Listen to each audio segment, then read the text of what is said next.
Pokrovsk était censé être tombé. Cette ville de la région de Donetsk devait être sous contrôle russe et servait de point de départ pour des assauts plus profonds dans la région. Mais cela vient de changer. Quelque chose d'extraordinaire se passe à Pokrovsk, car l'Ukraine vient de réaliser une percée incroyable de 3 km dans la région.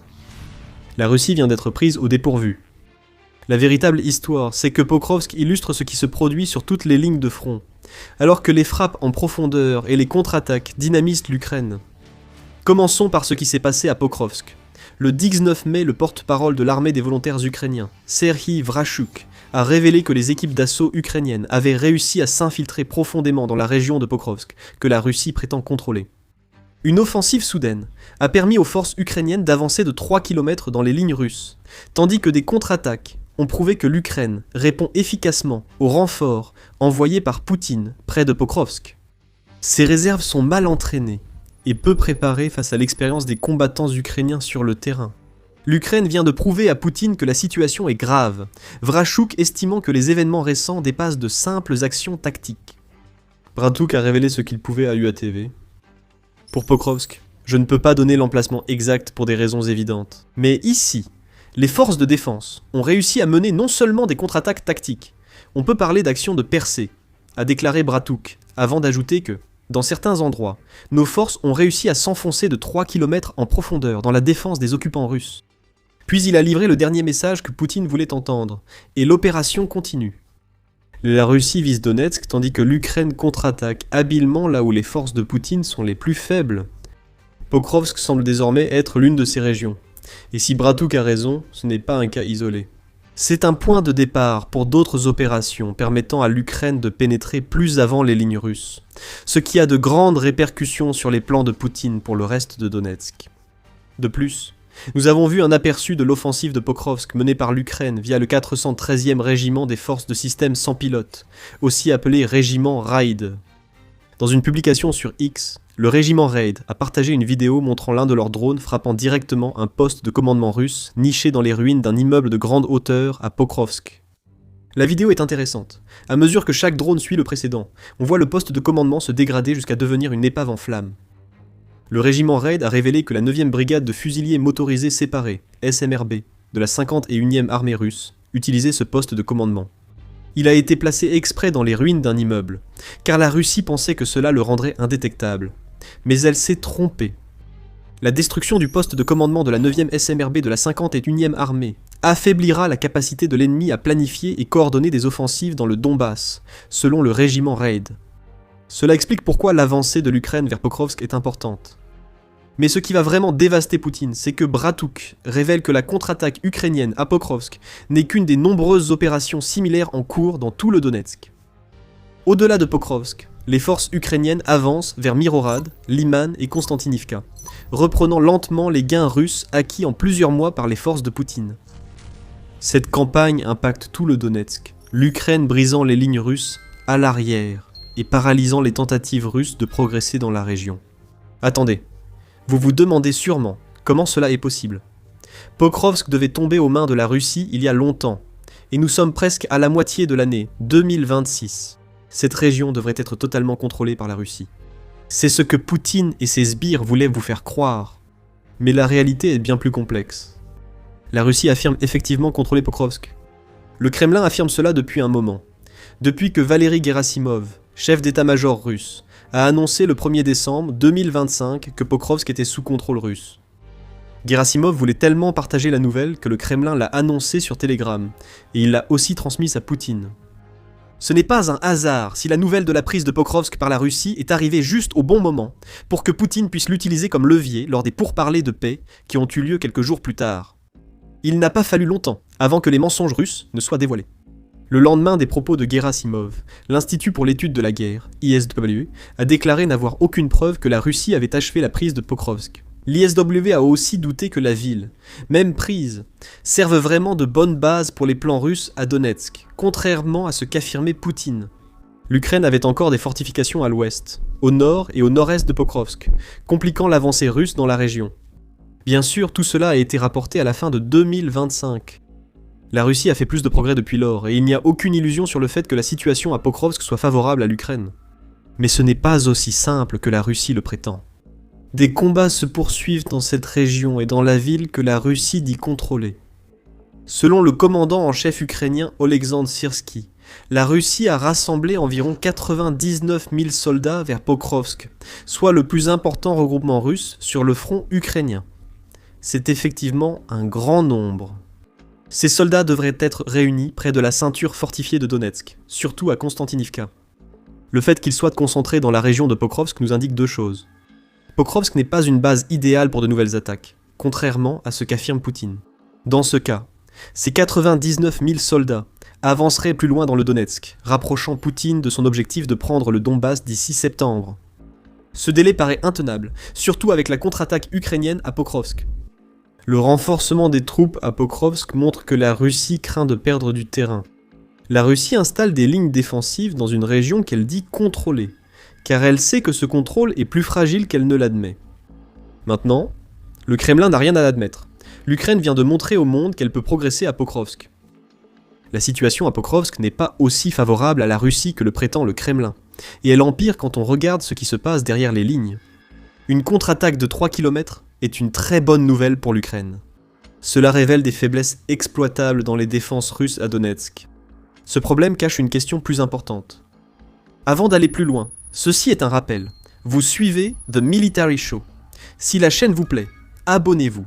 Nous analysons ce sujet chaque semaine. Le vrai problème pour Poutine à Pokrovsk, les frappes à l'arrière sont aussi, voire plus, dangereuses que la contre-attaque ukrainienne au front. Bratuk souligne cela en déclarant à UATV. Il y a eu des frappes en profondeur dans le territoire temporairement occupé, visant des cibles liées à la logistique ennemie, et cela affecte l'intensité des opérations de combat, ainsi que la capacité des Russes à poursuivre la guerre d'agression. La campagne à moyenne portée nuit fortement à la Russie à Pokrovsk et dans la région de Donetsk. La destruction du poste de commandement que nous avons mentionné plus tôt en est un exemple, mais cela va bien plus loin que cela. Comme le souligne The Independent, l'Ukraine consacre d'énormes ressources à se doter de la capacité de mener des frappes, dans une zone allant de 30 à 180 km derrière les lignes de front. Ces attaques visent des cibles telles que les postes de commandement, comme nous l'avons déjà vu, ainsi que les véhicules militaires, les défenses aériennes et la logistique. Ce type d'attaque ne changera pas à lui seul le cours de la guerre. Elles ouvrent simplement des opportunités pour des attaques ailleurs. C'est sans doute ce que nous avons vu à Pokrovsk. L'Ukraine a frappé l'arrière russe avec ses nouveaux drones de moyenne portée. La défaite russe a fait perdre à certaines troupes de première ligne leur soutien et leur communication avec leurs commandants, provoquant le chaos. Les défenses russes se désorganisent, permettant aux équipes d'assaut ukrainiennes de frapper et d'éliminer les troupes russes dispersées pour percer les lignes défensives. Bratuk affirme que ces frappes à moyenne portée ne réduiront pas les assauts russes. Il se pourrait qu'il ait tort à ce sujet, comme vous l'apprendrez dans quelques minutes. Même s'il avait raison, l'essentiel est que la stratégie de moyenne portée de l'Ukraine, ses contre-attaques et ses défenses dans le Donetsk imposent à la Russie un niveau d'attrition insoutenable. Bratuk explique que le principal problème pour les forces russes dans le Donetsk est désormais de compenser leurs pertes. L'ennemi subit chaque jour près d'1 millier de tués et blessés, des pertes lourdes pour les Russes. Ils doivent utiliser leurs réserves stratégiques pour colmater leurs propres brèches, au lieu de tenter une percée contre nous. Encore une fois, nous l'avons probablement vu à Pokrovsk. Aussi impressionnant qu'un rassemblement de 99 000 soldats dans cette région puisse paraître, cela ne signifie pas grand-chose en tant que force offensive lorsque la Russie perd autant de soldats, que ses troupes sont utilisées pour combler les brèches dans les lignes plutôt que pour lancer des assauts. Focalisons-nous sur les propos de Bratuk sur les pertes russes. Il y a quelques chiffres intéressants qui sont apparus au cours des 2 derniers mois et qui donnent un certain contexte sur la gravité réelle de la situation pour la Russie. D'après Syrski, la Russie perd actuellement 3,5 fois plus de soldats que l'Ukraine sur tout le front. Le ratio s'aggrave pour la Russie quand on compare le nombre de soldats tués dans chaque camp.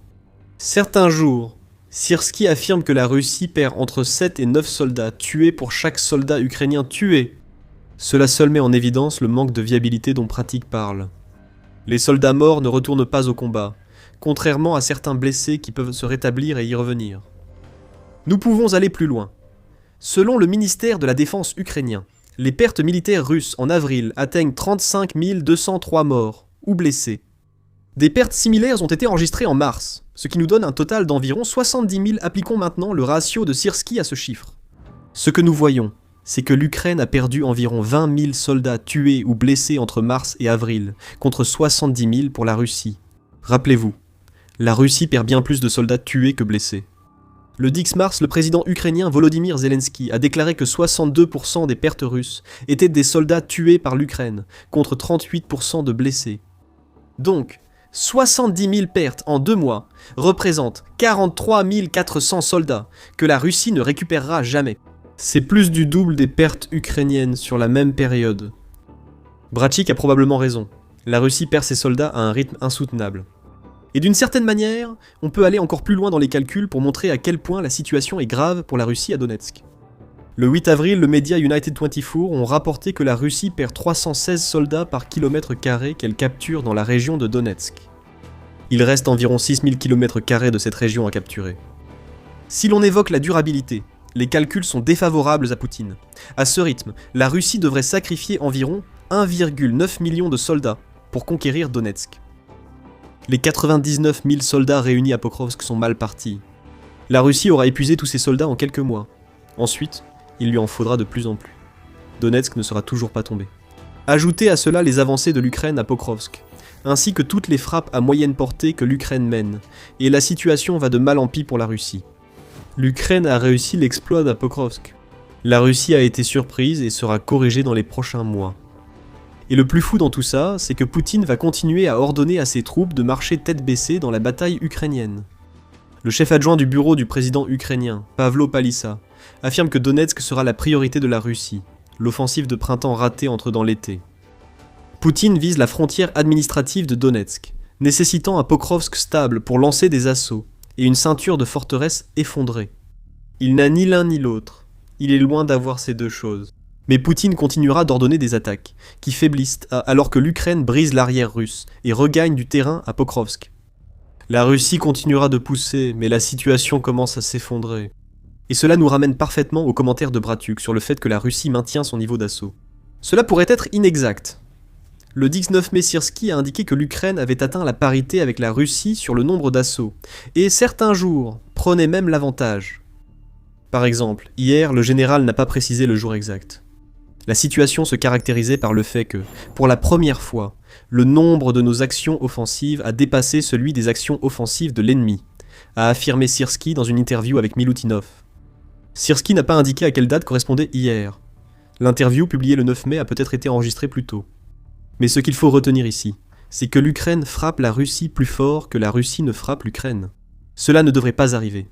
C'est un exploit pour l'Ukraine, alors que la Russie a rassemblé 99 000 soldats à Pokrovsk. La pression monte sur les forces de Poutine, et 3 kilomètres gagnés à Pokrovsk montrent qu'elle porte ses fruits. Zelensky a aussi beaucoup à dire sur la situation à Pokrovsk, Donetsk et sur tout le front. Dans son allocution quotidienne du 19 mai à son peuple, le président ukrainien a déclaré que le vent tourne sur l'ensemble du front.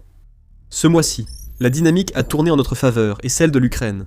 Nous détenons plus de positions et causons plus de dégâts. Nos frappes à longue portée contre la Russie ont eu un impact notable. Zelensky a confirmé avoir approuvé les plans de frappe à longue portée de l'Ukraine pour juin. Nous reviendrons sur leur importance, après avoir souligné un autre point clé de la guerre en Ukraine. Des réformes militaires sont en cours pour rendre l'Ukraine une force de combat plus puissante. Syrski a indiqué à Militarny que de nouveaux contrats sont créés, que des soldes plus élevés seront offertes aux soldats ukrainiens et que de meilleurs dispositifs encadreront la démobilisation pour ceux ayant terminé leur contrat. Davantage d'incitations financières seront offertes aux soldats occupant les postes les plus urgents, ce qui améliorera le moral. L'avancée ukrainienne vers Pokrovsk et ses contre-attaques ont déjà créé un optimisme, l'Ukraine sentant la dynamique lui être favorable. Ces réformes ont été parfaitement synchronisées pour permettre à l'Ukraine de capitaliser sur ses succès. Maintenant, les frappes en profondeur, qu'est-ce qui les rend si importantes ? Zelensky tient tellement à souligner qu'il a approuvé les plans pour la campagne de frappe en profondeur de l'Ukraine, parce qu'elles s'inscrivent dans ce que nous avons déjà évoqué, à savoir l'érosion progressive de les capacités russes à l'arrière. Dans les territoires occupés, les drones de moyenne portée détruisent le soutien essentiel des supplétifs de Poutine, permettant à l'Ukraine de lancer des contre-attaques, comme à Pokrovsk. Cependant, le tableau d'ensemble englobe les frappes de l'Ukraine en profondeur sur le territoire russe lui-même. Les attaques ukrainiennes au cœur de la Russie posent de graves problèmes. Avant la percée de Pokrovsk, l'Ukraine a lancé des centaines de drones contre Moscou et la Russie continentale, dont une frappe sur la raffinerie de Perm, à 1500 km de l'Ukraine, déjà visée plusieurs fois en mai. La campagne de frappe à longue portée de l'Ukraine est devenue si massive que l'Atlantic Council s'est senti suffisamment confiant pour affirmer que l'Ukraine est en train de gagner la guerre des drones dans un article du 19 mai.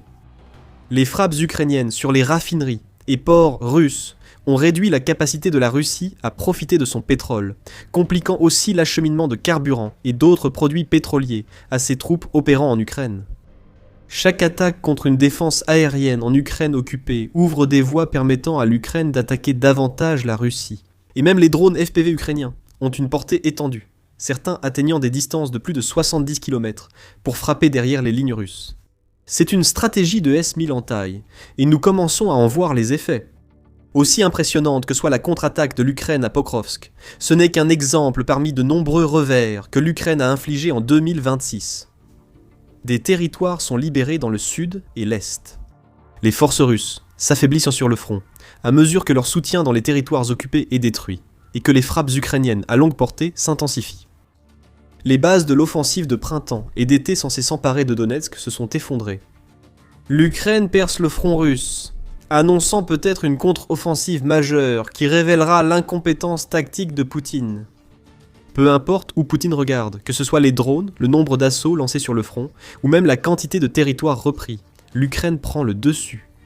Désormais, le dirigeant russe sait que sa capitale n'est plus sûre. Aucune pitié, seulement la vengeance quand la Russie a été secouée par d'immenses boules de feu début mai. Pour voir à quel point les stratégies de longue portée de l'Ukraine sont devenues meurtrières, regardez notre vidéo sur ces frappes de représailles, face aux actions brutales de la Russie à Kiev. Si vous avez aimé cette vidéo, abonnez-vous à The Military Show pour ne rien manquer. Merci de nous avoir suivis.